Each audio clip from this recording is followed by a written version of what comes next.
I'm guessing he was somehow there at the invitation of the victim's family in this case. And I have nothing personally against Mr. Sharp. My concern is that it's one thing for the family to be present. It's another thing to ask for the lawyers to be present.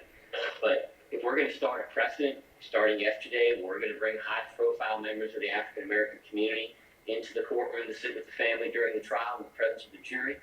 I believe that's intimidating, and it's an attempt to pressure, could be consciously or unconsciously, an attempt to pressure or influence the jury.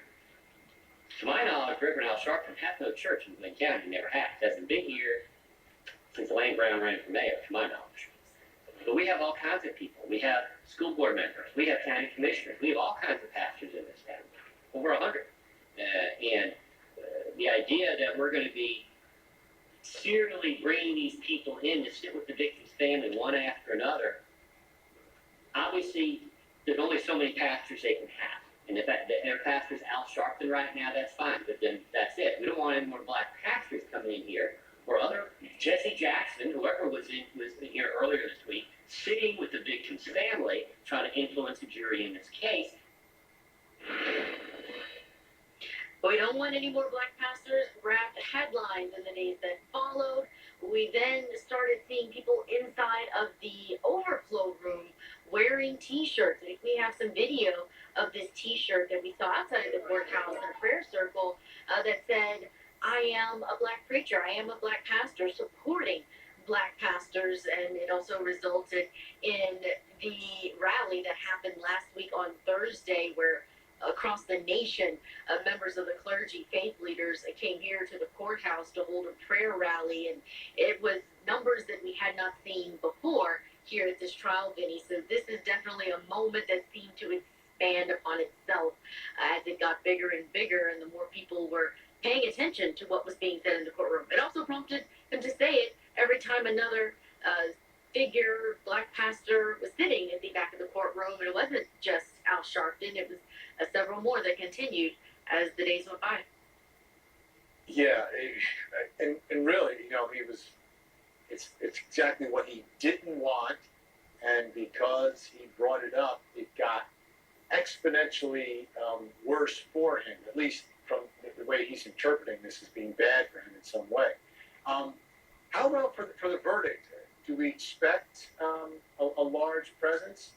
Tomorrow, there's a good chance there could be a verdict tomorrow. But we're right before a holiday with everything else going on. Do we expect that large presence? Vinny, it's hard to anticipate. We do know that when we were expecting the 1,000 people who were here for that faith leaders rally, that the city was prepared. They put up tents. They increased security. They made parking available for the people who were here. But we don't see those kind of preparations happening. So I'm not sure that they're expecting that large of a crowd tomorrow. Today very well could have been a verdict day. So the numbers we saw today may be an indicator for what we'll see tomorrow. Okay. Final one, number 3. What do you have for us? Number 3 is these defendants on body camera talking to Officer Rash, because in this moment we are hearing their own observations of Ahmaud Arbery 12 days before the shooting. It gives insight into the thinking of not only the defendants in this case who were on that body camera footage. This was February 11th in the late hours, so about midnight, February 12th. And it also tells you about the neighbors that were there. But take a listen to a portion of that body camera footage that came out through Rash's testimony. But like he's always, and all the times on the video that Mr. English just sent me, it's always been just in there plundering around. He hasn't seen him actually take anything. I said, so, it's criminal trespass. Yeah, very least, so.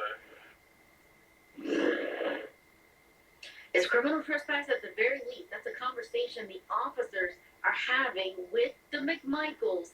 And it has to do with whether or not Ahmaud Arbery has ever taken anything when he comes into this house under construction. They're being told officially that he hasn't been seen taking anything. And I think the worst fact for this defense is what Gregory McMichael told